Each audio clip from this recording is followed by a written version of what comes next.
하나님 말씀 호세아 10장 9절에서 15절의 말씀입니다. 이스라엘아, 내가 기브아 시대로부터 범죄하더니 지금까지 죄를 짓는구나. 그러니 범죄한 자손들에 대한 전쟁이 어찌 기브아에서 일어나는지 않느니, 내가 원하는데 그들은 징계하리니 그들이 두 가지 죄에 걸릴 때에 만민이 모여서 그들을 치리라. 에브라임은 마치 기르린 암소 같아서 곡식 밟기를 좋아하나 내가 그 아름다운 목에 멍에를 메우고 에브라임 위에 사람을 태우리니 유다가 밭을 갈고 야곱이 흙덩이를 깨뜨리리라. 너희가 자기를 위하여 공의를 심고 인애를 거두라. 너희 묵은 땅을 기경하라. 지금이 곧 여호와를 찾을 때니 마침내 여호와께서 오사 공의를 비처럼 너희에게 내리시리라. 너희는 악을 밭가라. 죄를 거두고 거짓 열매를 먹었나니 이는 내가 내 길과 내 용사의 많음을 의뢰하였음이라. 그러므로 너희 백성 중에 요란함이 일어나며 내 산성들이 다 무너지되 살만이 전쟁의 날에 벳아벨을 무너뜨릴 것 같이 될 것이라. 그때에 어머니와 자식이 함께 부서졌도다.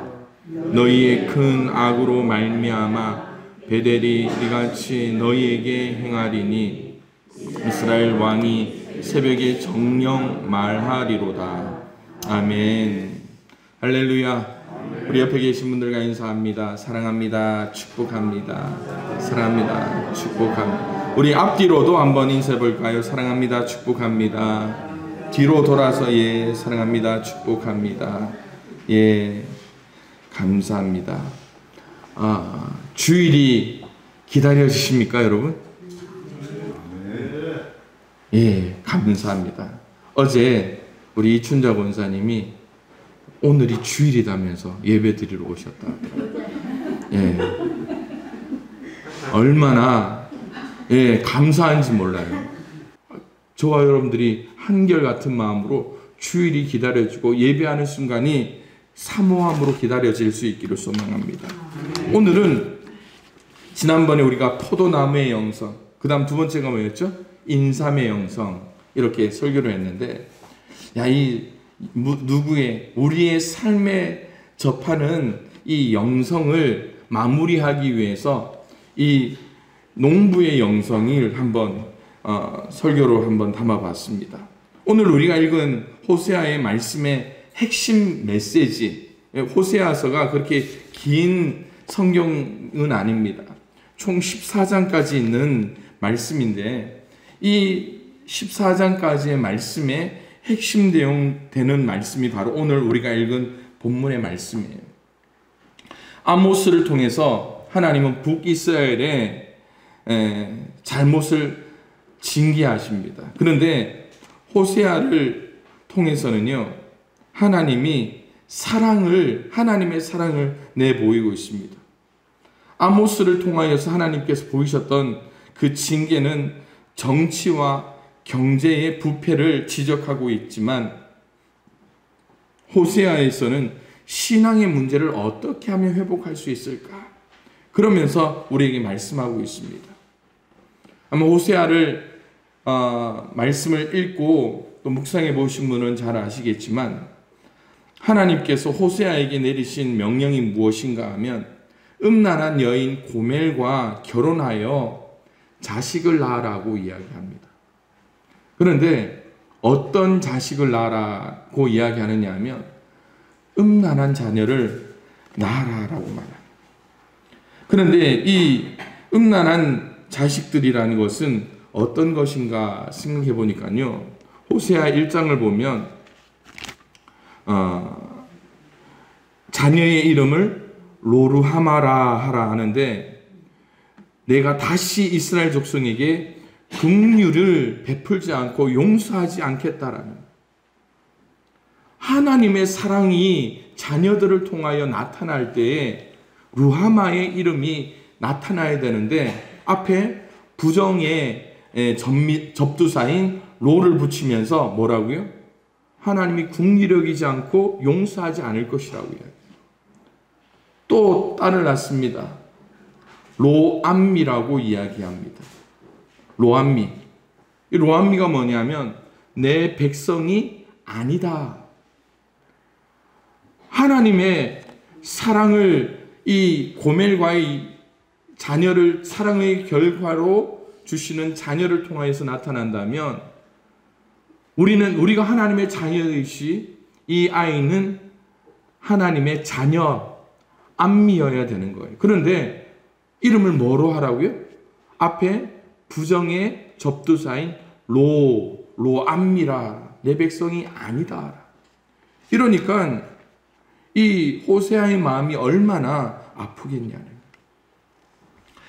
이스라엘 백성을 향한 불붙는 하나님의 사랑이 전해짐에도 불구하고 이스라엘은 죄악과 우상 숭배로 말미암아 하나님으로부터 멀어지고 있습니다. 그 상황을 호세아 4장 1절 2절에 말씀하고 있는데 이스라엘 자손들아 여호와의 말씀을 들으라. 함께 읽어볼까요? 시작. 여호와께서 이 땅 주민과 논쟁하시나니 이 땅에는 진실도 없고 인애도 없고 하나님을 아는 지식도 없고 오직 저주와 속임과 살인과 도둑질과 간음뿐이요 포악하여 피가 피를 뒤이옵니다. 뭐라고 말합니까?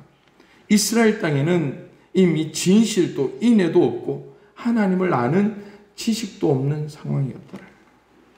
이러듯 선지자들이 아무리 외쳐도 이스라엘은 하나님께로 돌아가려는 마음을 품지 않는 것입니다.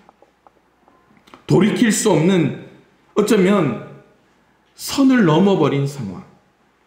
99도에서는 물이 끓지 않습니다. 그러나 100도, 그래서 99도와 100도 사이에 그 지점을 뭐라고 합니까? 임계점이라고 해요.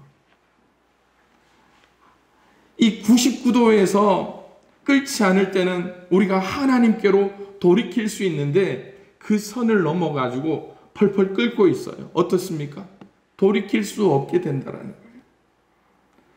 주님이 기대한 것은 사랑이 필요한 곳에 사랑이 흘러가는 사회입니다. 정의로운 공동체였습니다.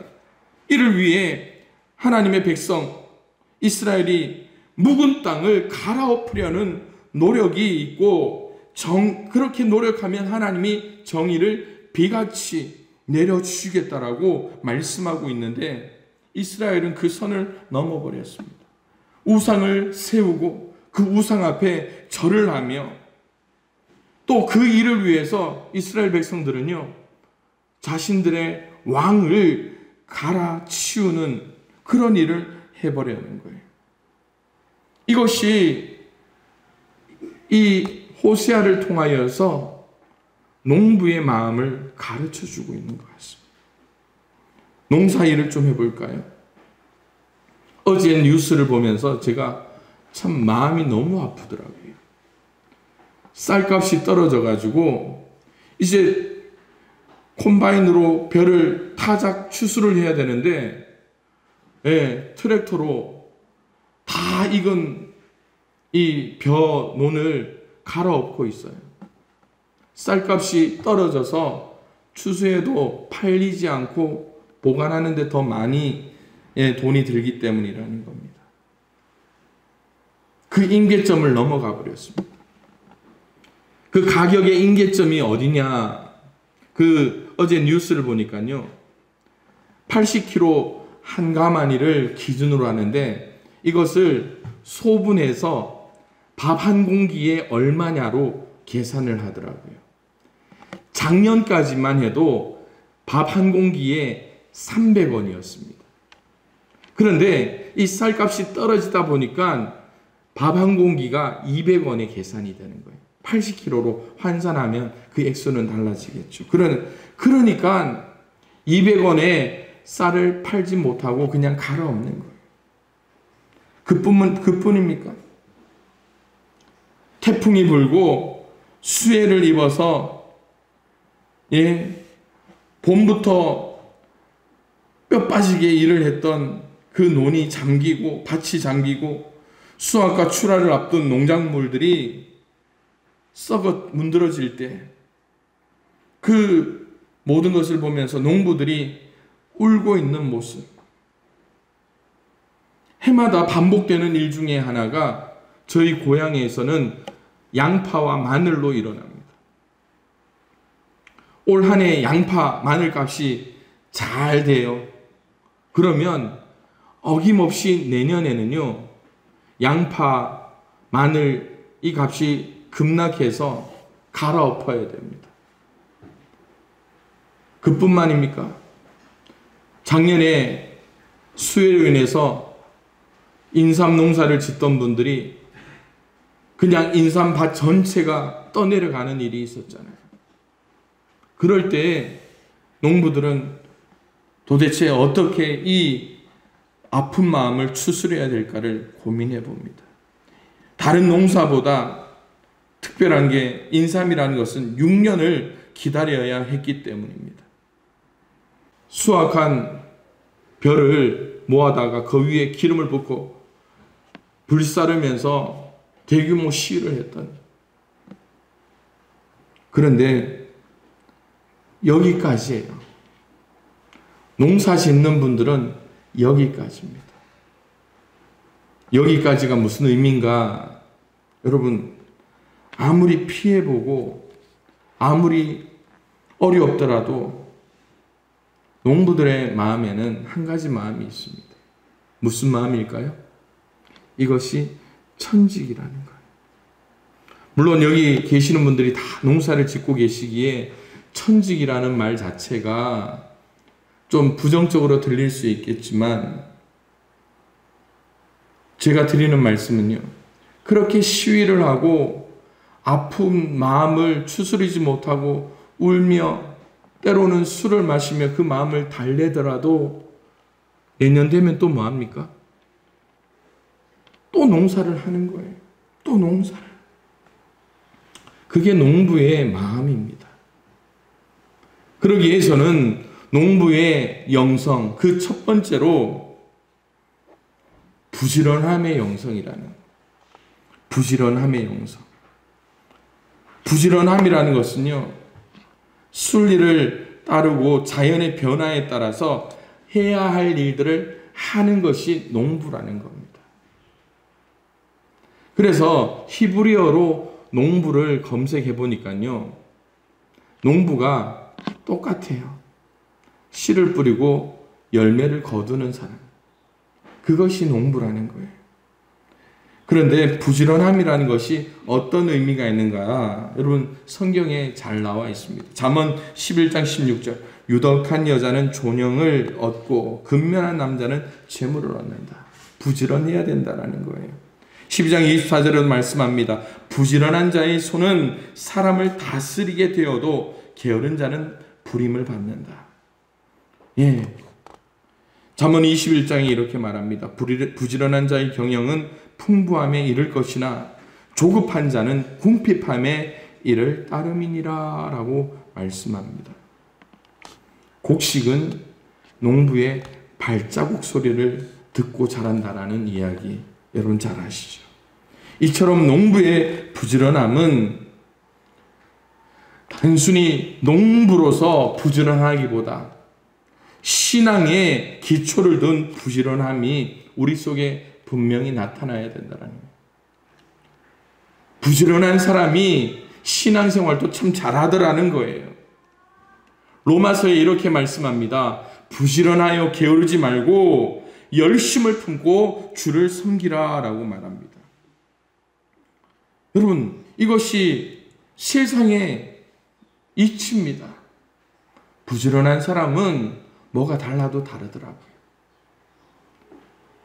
제가 이 농촌 목회를 하면서 세상 사람들이 목사를 보는 시각은 딱 한 가지예요. 세상 사람, 아마 여러분들을 생각해도 여러분들이 교회 안 다니더라도 교회 안 다니는 입장에서 양평교회 목사를 볼 때에 그 기준이 무엇이냐? 양평교회 목사가 부지런한가 게으른가예요. 그것을 통하여서 사람들이 교회를 평가하고 성도들을 평가하더라는 말이죠. 그러기에 사랑하는 성도 여러분, 여러분 속에 이 부지런함의 영성이 날마다 넘쳐나서 여러분들의 행하는 모든 농사일에 부지런함의 결실을 풍성하게 맺을 수 있기를 주님의 이름으로 축원을 드립니다. 왜냐하니까요. 농부는 아주 특별한 사람의 몫이라는 것을 깨닫게 돼요. 왜냐하면 세상의 모든 기술자들이 이야기를 통하는 사람과 이야기를 해요. 의사가 병을 잘 고치죠. 왜 의사가 병을 잘 고칠까요? 잘 고치는 의사의 특성이 한 가지가 있더라고요. 뭐냐 하면 환자와 이야기를 꽤 잘 소통을 하더라고요. 그래서 TV에 보면 명의라는 프로그램이 있는데 그 프로그램에 나오는 의사들이 한결같이 환자와 이 면담을 할 때 어디 아픈가, 어떻게 아픈가를 잘 찝어냅니다. 그런데 오늘 농부이신 여러분들은 오늘 여러분들이 키우는 포도나무와 이야기가 통하나요? 통하십니까? 예. 이제 시간을 끄니까 이제 눈으로 이렇게 사인을 보내시고 고개를 끄덕이시는데 맞습니다.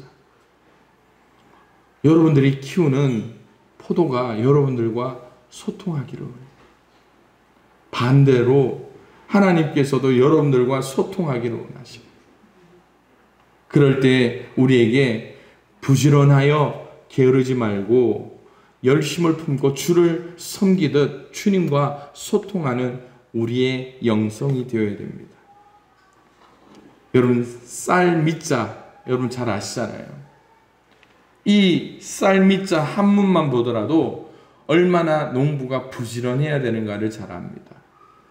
한문 한자 쌀미를 파자 이렇게 해체해 보면 8팔, 8팔 그리고 열십자 그 밑에 또 8팔 그래서 88이라고 우리 파자를 할 수 있는데 이 88이 뭡니까? 이 쌀 한 톨이 밥상에 오르려면 88번의 손길, 농부의 손길과 또 밥을 준비하는 여인의 정성이 거쳐야 한다는 말입니다. 부지런해야 된다는 것이죠. 여러분의 삶과 신앙 가운데 이 부지런함을 통하여서 하나님 앞에 영광 올려드리는 귀한 삶이 될 수 있기를 소망합니다. 외국 속담에도 이런 말이 있습니다. 일찍 일어나는 새가 벌레를 잡아먹는다라고 이야기하죠. 물론 요즘 젊은 아이들, 우리 어린 세대는 그러더라고요. 일찍 일어나는 새가 빨리 사냥당한다, 죽는다라고 이야기합니다. 그런데 오늘 우리의 삶에 이런 은혜와 정성이 가득해야 돼요. 세상 사람들은 뭐라고 합니까? 못 배운 사람이 농사 짓는다라는 말을 합니다. 아니에요.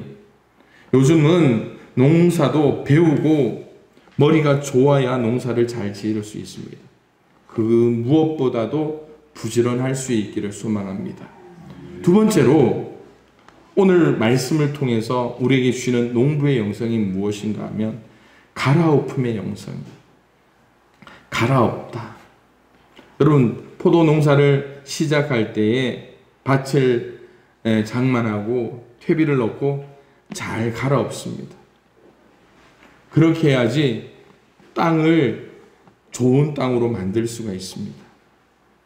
저는 유기농 인삼을 이제 농사하고 있는 농부 목사입니다. 유기 인삼을 시작하기 전에 제일 중요한 게 기존 땅 안에 숨어 있는 잔류 농약을 중화시키는 작업이 필요합니다. 이때 필요한 것이 호밀과 수단그라스라는 작물입니다. 호밀과 수단그라스를 심어서 이제 땅에 있는 잔류 농약을 이 두 작물이 빨아들이게 하고 다시 갈아엎는 작업을 하죠. 그런 이유가 무엇인가 하면 호밀과 이 수단그라스라는 작물이 땅속 30cm 이상 깊이 뿌리를 내려서 거기서 이제 잔류 농약 그리고 그 기존에 땅속에 있던 것들을 빨아들이기 때문에 그렇습니다. 그러면 여러분 한번 갈아버리면 그 위에다 다시 농사를 지으면 될까요? 아닙니다.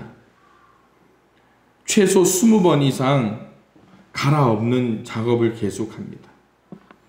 잔류 농약, 땅속 깊이 숨어있는 그러한 해충들, 그것들을 죽이고 산소를 통하게 해서 땅을 중화시키는 작업이 중요하다는 거예요. 우리 삶에 이렇게 갈아엎는다라는 것이 얼마나 중요한가를 생각해 봅니다. 우리가 자주 쓰는 단어 중에 갈아엎는다라는 표현이 있습니다. 그것이 바로 개혁이라는 의미입니다. 뭔가를 뜯어 고친다라는 의미입니다. 때로 우리 삶이나 경제, 정치에서도요, 끊임없이 이야기하는 것이 개혁입니다. 세대 교체를 요구하고 있는 거예요. 오늘 본문 말씀을 보면 이스라엘 백성이 개혁해야 되고 갈아엎어야 될 이유가 있습니다. 이스라엘 사회 가운데 깊이 뿌리 내린 사랑과 정의가 아니라 죄악의 씨 때문이에요. 그들이 아무리 선지자를 통해서 하나님이 그 사람들에게 말씀을 선포하더라도 땅속 깊이 있는 그 분위기와 죄의 씨앗들, 해충들을 중화시키지 않으니까 끊임없이 좋은 씨앗을 뿌리더라도 거기에 반역의 거짓의 열매들이 올라와서 이스라엘 사회를 버리게 되는 것입니다. 이렇듯 정당히 살아도 괜찮을 거라 여기는 거는 당연하겠지만 당연한 것 같은데 그 속에 죄악의 사회가 하나님 앞에 죄로 나타나더라는 거예요. 그래서 13절에 이렇게 말씀합니다. 너희는 악을 밭가라 죄를 거두고 거짓 열매를 얻었나니 이는 내가 내 길과 내 용사의 많음을 의뢰하였습니다. 뭐 이야기합니까? 이스라엘 백성이 하나님을 의지하지 않고 하나님을 반역할 수 있었던 것이 내 힘이 세다라는 거예요. 내 힘이 강하다라는 겁니다. 겸손하지 못하고 하나님 앞에 엎드리지 못하는 거예요. 이런 이스라엘 백성과 지도자들에게 주님이 줄 수 있는 것이라고는 실망과 탄식, 분노와 심판이었습니다. 실제로 주님은 이스라엘이 자랑하고 의지했던 경제와 외교, 국방과 이방의 우상을 죄다 허상이 되게 만듭니다. 믿었던 병거와 수많은 군사, 이스라엘의 안보 대책은 특히 이 적의 공격을 받아 그냥 무너질 수밖에 없는 빌미가 될 뿐이었습니다. 그러기에 사랑하는 성도 여러분, 오늘 우리의 삶에서도 이런 갈아엎음의 영성이 필요한 거예요. 내가 겸손하지 못하고 하나님 앞에 나오지 못하는 이유가 뭡니까? 내가 가진 것이 많아서요. 이스라엘 백성의 죄가 무엇 때문입니까? 나라가 좀 잘 살 것 같으니까 하나님을 안 믿는 거예요. 우리 옛날 생각 한번 해보시자고요. 진짜 하루 세 끼 밥이 뭡니까? 요즘 뭐 하루 건너 고기 드시잖아요. 그 고기 반찬이 뭡니까? 60년, 70년대 여러분 경제개발 5개년 아침마다 마을 방송에서 뭐합니까? 새마을 방송, 새마을 노래 틀잖아요. 초가집도 없애고 마을길도 넓히자 할 때, 여러분 그때 그 노래를 들으면서 이 땅의 백성들이 뭐 합니까? 개혁, 바꿔야 산다라고 생각해요. 그렇게 못 살고 못 먹고 하면서 그때만 해도요, 새벽마다 교회에 주여 주여 외치면서 하나님 앞에 얼마나 기도했습니까? 그런데 이제 잘 살만하니까 어때요? 하나님 앞에 기도하지 않는. 오늘 우리의 모습에도 농부로서 이쯤 하면 됐다 하는 순간 우리의 농사는 뒷걸음질 칠 수밖에 없습니다. 앞서 논밭을 갈아엎고 인삼밭을 갈아엎는 이야기를 드렸잖아요. 옛날에 삼성 고 이병철 회장이 그 전 직원을 대상으로 바꿀 수 있는 것은 다 바꾸라고 말했습니다. 마누라하고 새끼 빼고 바꿀 수 있는 거 다 바꾸라고 했죠. 지금 우리의 심령에 영적인 문제가 생겼다면 하나님 앞에 바로 서기 위해서 바꿀 수 있는 것은 다 바꿔야죠. 그리스도의 장성한 분량에 이르기까지 잘할 수 있도록 끊임없이 갈아엎음을 우리 속에서 경험하며 우리 속에 있는 죄의 그 씨앗들을 뿌리 뽑을 수 있는 저와 여러분들의 삶이 될 수 있기를 주님의 이름으로 축원을 드립니다. 마지막으로 한 가지를 더 말씀드리자면 농부에게 필요한 영성이 무엇일까? 바로 하나님의 때를 기다리는 기다림의 영성입니다. 기다림의 영성. 기다리는 것 누구나 다 해야 되는 것이죠. 그런데 농부에게는 좀 더 특별한 의미가 있습니다. 엊그제가 추분이었습니다. 밤과 낮의 길이가 똑같은 그 날이 봄에는 춘분이고 가을에는 추분입니다. 봄에는 낮이 점점 길어지면서 여름이 되는 것인데 이 추분, 가을 추분은 뭡니까? 이 추분을 기점으로 밤이 점점 길어집니다. 그리고 밤이 길어지면서 결국 뭐가 됩니까? 겨울이 오는 것이죠. 그런데 이런 시간 앞에 우리 인간이 할 수 있는 것은 아무것도 없습니다.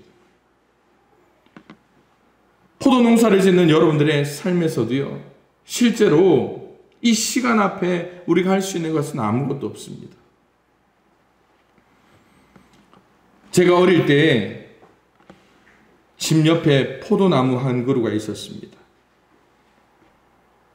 옛날에는 제가 어릴 때만 해도 이 포도 한 그루가 있는 집, 없는 집, 이게 잘 사는 집이냐, 못 사는 집이냐, 이게 판단이 됐던 것 같아요. 애지중지 이 포도나무를 얼마나 잘 키웠는지 몰라요.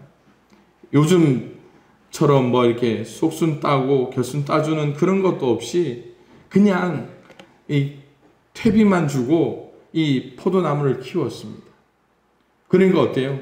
막 오래된 이 포도나무가 이제 제법 올라가서 평상 하나를 가릴 만한 넓은 그늘을 제공하는 큰 포도나무가 되었어요. 그러면 평상 위에 누워가지고 하는 게 뭡니까? 야, 저거 언제 익을까 기다리는 거예요. 그러다가 이제 색깔이 한 개, 두 개 변하면 어떻게 합니까? 그냥 평상 위에서 펄짝 뛰어서 색깔 변한 포도 하나 하나를 따먹는 게 제 어릴 적 낙이었습니다. 그러다 보면요, 학교 갔다 오고 또 이제 방학이 되면서 어느새 이 포도 열매는 다 익어서 익기 전에 포도는 없어지죠. 그래서 저희 집에는 형, 누나, 저 3남매가 있었는데 포도 송이가 열리는 족족 소유권을 이렇게 종이에 적어서 포도 송이 옆에 적어 놓습니다. 제 거는 그냥 우리 집에 그냥 동네 북이었죠. 누구나 다 제 거는 따먹습니다. 그런데 형 거는 절대 손도 댈 수가 없었습니다. 이런 기다림이 바로 농부의 영성이라는 거예요.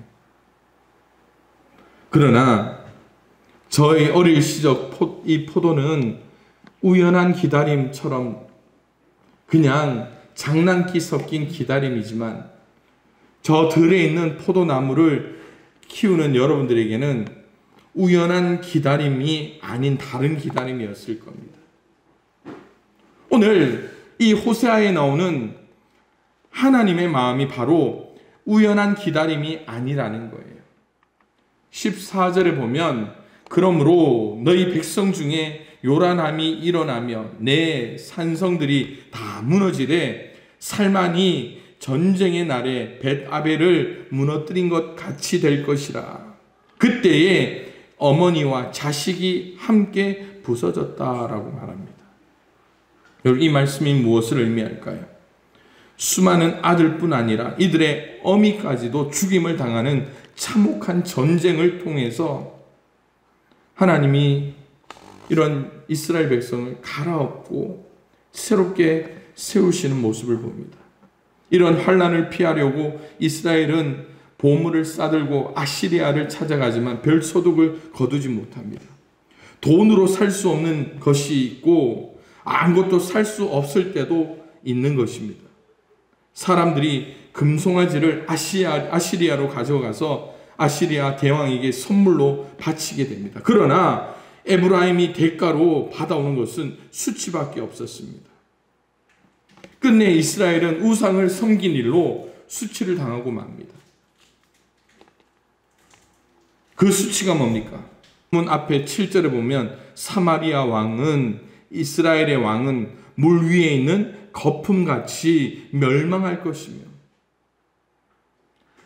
하나님의 기다림 가운데도 변하지 않으니까 하나님은 그 이스라엘을 쳐버리시는 거예요. 결국 묵은 땅을 갈아엎는 일보다 급하고 귀한 일이 없었던 거예요. 갈아엎는다라는 것은요, 흙덩이를 부순다는 의미가 있습니다. 이렇게 부수고 깨트리는 회개가 인격적이고 또한 이스라엘의 범죄한 사회 가운데 제도적으로 공동체적으로 이루어져야 하는데 이스라엘 백성들은 그 때를 놓치고 만 것이죠. 이럴 때 비로소 기다리며 하나님의 마음 가운데 들어갈 때 비로소 은혜의 비를 촉촉히 내리시는데 이스라엘 백성들은 그것을 깨닫지 못한 것이죠. 사랑하는 성도 여러분, 여러분들은 모두 농부입니다. 누구보다 농부의 심정을 이해하고 또 부족한 제가 드린 농부의 영성이라는 이 말보다도 농부가 어떤 마음으로 농사하는지 저보다 여러분들이 더 잘 알 겁니다. 그러나 오늘 이 호세아를 통하여서 주시는 하나님의 말씀은 단순한 땅의 농사를 의미하는 것이 아니에요. 영적인 농부, 영적인 이 갈아엎음이 얼마나 중요한가를 우리에게 가르쳐주고 있습니다. 그러기에 사랑하는 성도 여러분, 다시 한 번 더 우리가 말씀을 들으면서 결단할 수 있었으면 좋겠습니다. 부지런하셔야 됩니다. 그리고 갈아엎어야 될 것이 있다면 제대로 갈아엎어야 돼요. 그리고 그 갈아엎음을 통하여서 하나님이 주시는 회복의 때를 기다릴 수가 있었으면 좋겠습니다. 고린도전서에 뭐라고 말합니까? 맡은 자에게 구할 것은 충성이라고 했습니다. 어쩌면 세상 사람들은 농사 관심 없어요. 쌀값이 밥 한 공기에 300원이 되든 200원이 되든 아니 500원이 되더라도 세상 사람들은 눈 하나 깜짝 안 해요. 그러나 농부들은 어떻습니까? 작은 먹거리 하나에 충성을 하며 사명을 감당하고 있잖아요. 그런 것에 온전히 헌신하며 하나님의 뜻을 이루어 나가는, 그리고 우리의 삶을 통하여서 하나님이 기뻐하시는 의로운 열매를 맺는 저와 여러분들이 되어 하나님 앞에 기쁨이 될 수 있기를 주님의 이름으로 축원을 드립니다. 기도합니다. 하나님 아버지, 묵은 땅을 갈아엎는 성실한 농부의 영성을 우리 믿는 양평교회 성도들에게 허락하여 주옵소서. 부지런하게 하옵소서. 제대로 갈아엎게 하여 주옵소서. 하나님의 때를 기다리게 하여 주옵소서. 우리에게 마침내 은혜의 비를 내리고 의로운 열매로 하나님께 영광 올리게 하옵소서. 예수님의 이름으로 기도드리옵나이다. 아멘.